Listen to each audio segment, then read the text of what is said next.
जय बद्री केदारनाथ दोस्तों, बहुत बहुत स्वागत है आपका मेरे एक और YouTube वीडियो पे। तो दोस्तों, आज संडे है और जाहिर सी बात है म्यूचुअल फंड पोर्टफोलियो में तो कोई अपडेट नहीं हुआ होगा।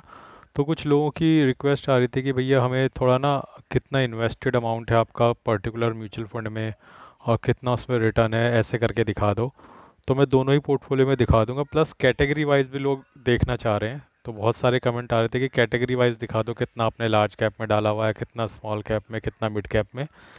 तो प्रोबेबली लोगों को ये देखना है कि किस किस कैटेगरी में कितना परसेंट मैं डाल के बैठा हूँ। हालांकि किस कैटेगरी में कितना परसेंट डालना है ये आपकी एज या आपकी उम्र पे भी निर्भर करता है। जैसा कि मैं हमेशा बोलता हूँ कि अगर आप स्टूडेंट हैं या अंडर 30 हैं, मतलब 25 26 27 साल के हैं, तो आपको लार्ज कैप या फ्लेक्सी कैप की तरफ आना ही नहीं चाहिए। आपको स्मॉल कैप और मिड कैप में ही रहना चाहिए, क्योंकि आपके पास समय बहुत है, आपकी उम्र कम है।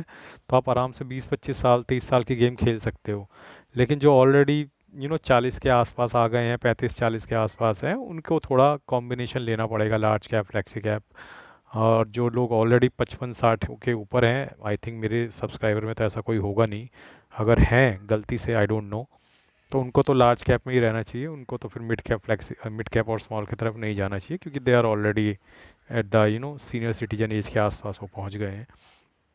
तो वो मैं दिखाता हूँ आप लोगों को आगे। फिलहाल निफ्टी जो है 25,019 पे है, तो आगे की क्या स्ट्रेटेजी रहेगी उस पर थोड़ा सा डिस्कस कर लेते हैं। ये एक अजम्पशन पे ही बेस्ड होगी स्ट्रेटेजी, क्योंकि एक्चुअली में क्या होने वाला है ये तो किसी को भी नहीं पता। लेकिन मुझे ऐसा लग रहा है कि मार्केट में बहुत ज़बरदस्त मोमेंटम आया हुआ है, और एक माइनर करेक्शन के साथ मुझे ऐसा लग रहा है कि निफ्टी जो है अपना ऑल टाइम हाई टच करेगा जल्दी ही। ऐसी मेरी प्रेडिक्शन है, अजम्पशन। मुझे ऐसा लग रहा है कि ऐसा हो सकता है, क्योंकि देखिए बैंक निफ्टी अपना ऑल टाइम हाई टच कर चुका है, और कोशिश की जाएगी कि निफ्टी को भी अपना ऑल टाइम हाई टच करा जाए। कुछ लोग अभी फॉल फॉल कर रहे हैं, लेकिन जब इतने सारे लोग फॉल फॉल कर रहे हैं और कैश पे बैठे हुए हैं, तभी मार्केट यू नो गिरती नहीं है। तब वो लोगों को पहले पुल करेगी कि आप मार्केट की तरफ आओ, अपना पैसा डालो। उसके बाद एक रिवर्स करेक्शन बनता है। तो मुझे ऐसा लगता है कि इस वक्त मार्केट जो है एक ऑल टाइम हाई निफ्टी अपने बढ़ने की तरफ आगे जा रहा है। और मुझे ऐसा लग रहा है दोस्तों कि देखिए, लार्ज कैप सबसे पहले बढ़े, उसके बाद मिड कैप बढ़े, और इसी तरीके से बढ़त होती है।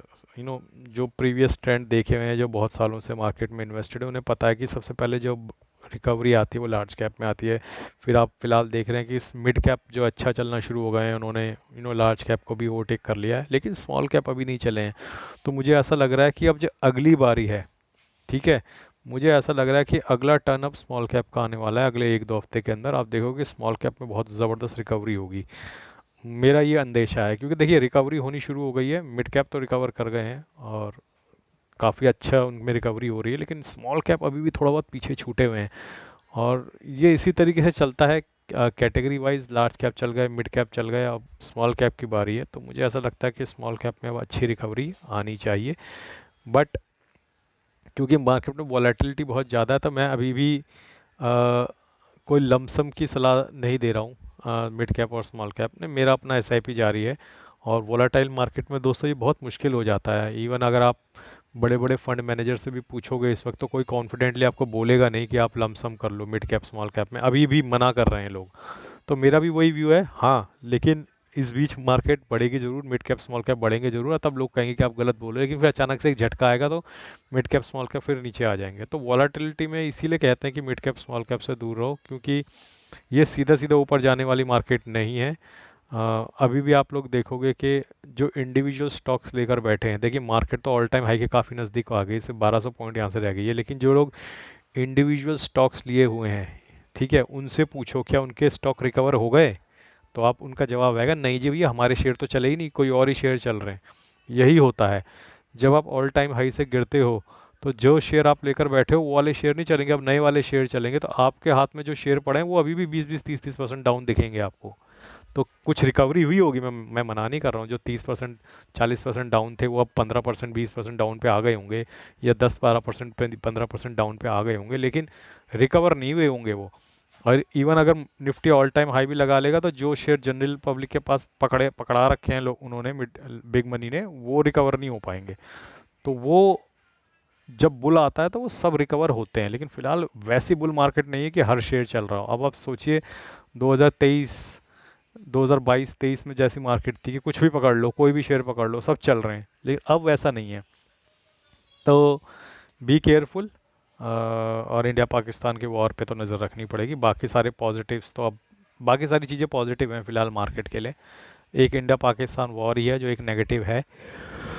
और आइए एक बार आपको अपना म्यूचुअल फंड का पोर्टफोलियो दिखा देता हूँ। उससे पहले मैं आपको बता दूँ कि आप चाहें तो मेरे स्क्रीन के ऊपर अगर आप टैप करेंगे तो आपको लेफ़्ट साइड बॉटम में फ़्लिपकार्ट का एक लिंक दिखेगा। उस लिंक के थ्रू जाकर आप शॉपिंग कर सकते हैं फ़्लिपकार्ट से। अगर आपको कुछ भी ख़रीदना है तो प्लीज़ मेरे लिंक का इस्तेमाल कीजिए। मैं आपको यकीन दिलाता हूँ कि आपके शॉपिंग एक्सपीरियंस पे 1% का भी फ़र्क नहीं आएगा, आपके ऊपर 1 रुपये का भी अतिरिक्त दबाव नहीं आएगा। इट्स जस्ट के क्योंकि आप मेरे लिंक के थ्रू जा रहे हो तो एक क्रिएटर को एक सपोर्ट रहता है। तो चलिए सबसे पहले मैं दिखा देता हूँ कैटेगरी वाइज। लोग देखना चाह रहे थे कि कैसे कैसे, देखिए 100% इक्विटी में है। और सेक्टर्स इस तरीके से, सेक्टर्स में तो लोग इंटरेस्टेड नहीं थे देखने में, लोगों का इंटरेस्ट था लार्ज कैप। तो भैया मेरा जो ग्रो ऐप है उसमें 52% जो है लार्ज कैप में है, 35% मिड कैप में है और 12% स्मॉल कैप में है। हालांकि मैंने खुद से जब इन्वेस्टमेंट करी थी तो स्मॉल कैप मिड कैप ज़्यादा था, लेकिन अब मेरे मिड कैप और स्मॉल कैप वाले म्यूचुअल फंडों ने ही अगर लार्ज कैप में इन्वेस्ट कर दिया तो इस वजह से मेरी लार्ज कैप कंट्रीब्यूशन बढ़ गई है। तो और एक बार लोग कह रहे थे कि धीरे धीरे दिखा दो भैया कितना पैसा लगा रखा है, तो ये वाला पोर्टफोलियो मेरा लगभग 1 साल 4 महीने पुराना है ग्रो ऐप का। तो आप देख सकते हैं कि मोतीलाल ओसवाल मिड कैप में देख सकते हैं 2,41,000 लगा रखा है, 2,40,000 इसकी करंट वैल्यू है। निपॉन इंडिया लार्ज कैप में 2,04,90 लगा रखा है, 2,04,030 इसकी वैल्यू है। कौन स्मॉल कैप में 1,87,000 लगा रखा है, 1,93,000 की करंट वैल्यू है। निपॉन इंडिया स्मॉल कैप में 1,98,000 लगा रखा है, 1,87,000 की करंट वैल्यू है। H S B C large and mid में 1,92,000 लगा रखा है, 1,83,000 की करंट वैल्यू है। H D F C large and mid में 1,74,000 लगा रखा है, 1,73,000 इसकी करंट वैल्यू है। कॉन्ट मिड कैप में 1,52,000 लगा रखा है, 1,48,000 इसकी करंट वैल्यू है। तो गैप आपको ज़्यादा ना स्मॉल कैप में नज़र आएगा। ये देखो निपॉन इंडिया स्मॉल कैप देख रहे हो आप, 1,98,000 लगा रखा है, 1,87 वैल्यू, तो गैप नज़र आएगा आपको। मिड कैप में काफ़ी हद तक रिकवरी हो गई है और लार्ज कैप तो जनरली पॉजिटिव में ही आ गए हैं। 1,39,000 लगा रखा है, 1,40,000 लार्ज कैप। एडलवेज मिड कैप 1,27,000 लगा रखा है, 1,20,000। तो मिड कैप बहुत नज़दीक आ गए हैं ब्रेक इवन के, लेकिन गैप आपको स्मॉल कैप में नज़र आएगा। तो इसीलिए मैं कह रहा हूँ कि स्मॉल कैप अभी तक नहीं दौड़े हैं। अब मुझे ऐसा लग रहा है कि अब अगर मार्केट यहाँ से ऊपर जाती है तो स्मॉल कैप में तगड़ी रिकवरी आनी बाकी है। आदित्य बिरला सन लाइफ पीएसयू में 1,19,000 लगा रखा है, 1,14,000 लगा इसकी करंट वैल्यू है। मैं ये भी बता दूं कि मैं धीरे धीरे यहाँ से सेक्टोरल और थीमेटिक म्यूचुअल फंड से एग्जिट ले लूँगा और जो मुझसे गलतियाँ हैं उनको मैं सुधारूंगा, large cap mid cap small cap या फ्लेक्सी कैप में चला जाऊँगा। तो कई लोग मेरे से बोलते हैं कि भैया एकदम क्यों नहीं कर लेता। भैया एकदम नहीं हो सकता, आपको एक चीज़ समझनी पड़ेगी, क्योंकि एग्जिट लोड भी होता है, ठीक है, प्लस आपका long term capital gain, small term capital gain भी होता है।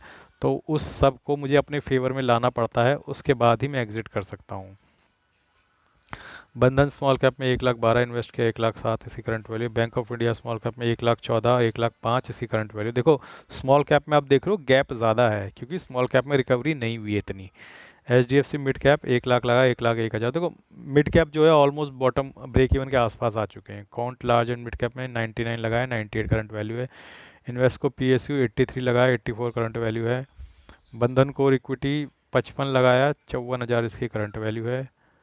टाटा स्मॉल कैप 53,000 लगा रखा है, 48,000 current value. Invesco India mid cap 45 लगा रखा है, 46 करंट वैल्यू है। पराग पारिक 42 लगा रखा है, 45,000 इसकी करंट वैल्यू है। कोटक इमर्जिंग इक्विटी फंड 46 लगा रखा है, 45,000 करंट वैल्यू है। कैनरा रोबेको स्मॉल कैप 46 लगा रखा है, 43 इसकी करंट वैल्यू है। Motilal Oswal B S C एनएंस 41,000 लगा रखा है, 42,000 इसकी करंट वैल्यू है। Motilal Oswal nifty India defence 34 लगा रखा है, 38 इसकी करंट वैल्यू है। तेज़ी से रिकवरी हुई है इसमें पिछले दो हफ्ते के अंदर डिफेंस में। कॉन्ट इंफ्रास्ट्रक्चर फंड 39 लगा रखा है, 37 is the current value. Nippon India growth fund 36 लगा रखा है, 35 is the current value. ICICI prudential Bharat 25 लगा रखा है, 26 इसकी करंट वैल्यू है। H D F C defence fund 10,000 लगा रखा है, 10,000 ही इसकी करंट वैल्यू है। इन्वेस्टको इंडिया इंफ्रास्ट्रक्चर फंड 10,000 लगा रखा है, 93,000 की करंट वैल्यू है, 9300। Nippon India power and infra 5,000 लगा रखा है और 4500 इसकी करंट वैल्यू है। तो इस तरीके से मैंने आपको दिखा दिया कि कितना मैंने लगा रखा है, कितनी इसकी करंट वैल्यू है। 48,000 के लॉस में है अभी भी ये पोर्टफोलियो। 27,45,000 इन्वेस्टेड वैल्यू है। 26,97,000 इसकी करंट वैल्यू, ऑलमोस्ट 27 लाख पहुँच गया। अब मैं आपको दिखा देता हूँ इंड मनी ऐप पे भी, ताकि किसी को कोई शिकायत ना रहे कि मैंने उनको दिखाया नहीं है। इंड मनी ऐप पे कहाँ से दिखता है तो मुझे ध्यान ही नहीं आ रहा है।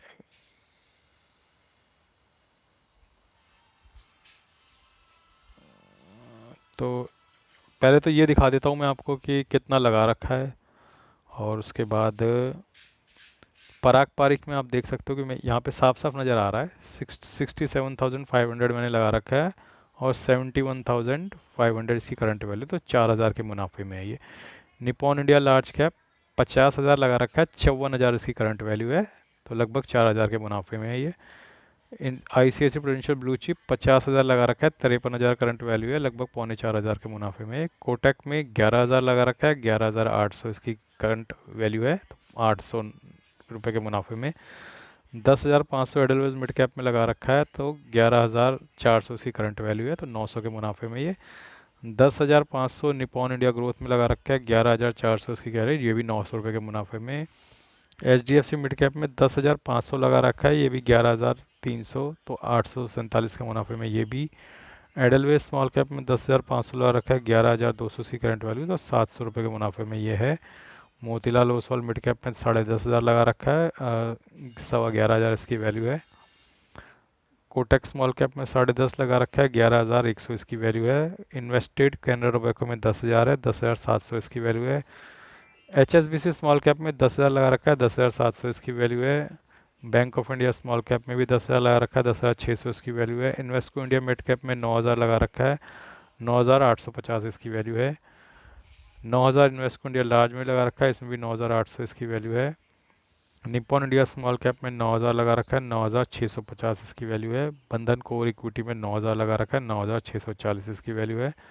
SBI स्मॉल कैप में 9,000 लगा रखा है, 9,500 इसकी करंट वैल्यू है। टाटा स्मॉल कैप में 9,000 लगा रखा है, 9,440। JM फ्लेक्सी कैप में 9,000 लगा रखा है, 9,430 रुपये। तो इस तरीके से आप देखोगे यहाँ पे सारे म्यूचुअल फंड पॉजिटिव में है, और मैंने आपको ये भी दिखा दिया कितना कितना पैसा लगा रखा है और कितना से करंट वैल्यू है। बाकी मैं कोशिश करता हूँ यार, इसमें कहीं पे दिखता था व्यू एनालिटिक्स में जाते हैं, ठीक है। Your large cap allocation is 44%, ठीक है। तो मेरा जो इंड मनी ऐप में 44% इसमें लार्ज कैप में है, मिड कैप में 21% है, ठीक है, और 21% स्मॉल कैप में है। तो आप इस तरीके से आप देख सकते हो कि मेरे इस तरीके से 44 21 21 करके है, बाकी बचा हुआ इधर उधर होगा फ्लेक्सी कैप वगैरह में। तो ये मैंने आपको इस वाले उसका भी दिखा दिया, और एक बार फिर से आपको दिखा देता हूँ कि कहाँ से मैं गया था।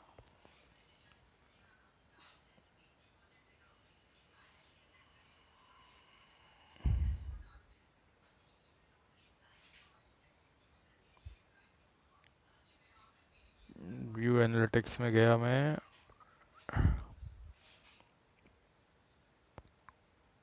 तो ये ब्रेक डाउन आ गया इक्विटी एलोकेशन का। तो देखो लार्ज कैप 30% है,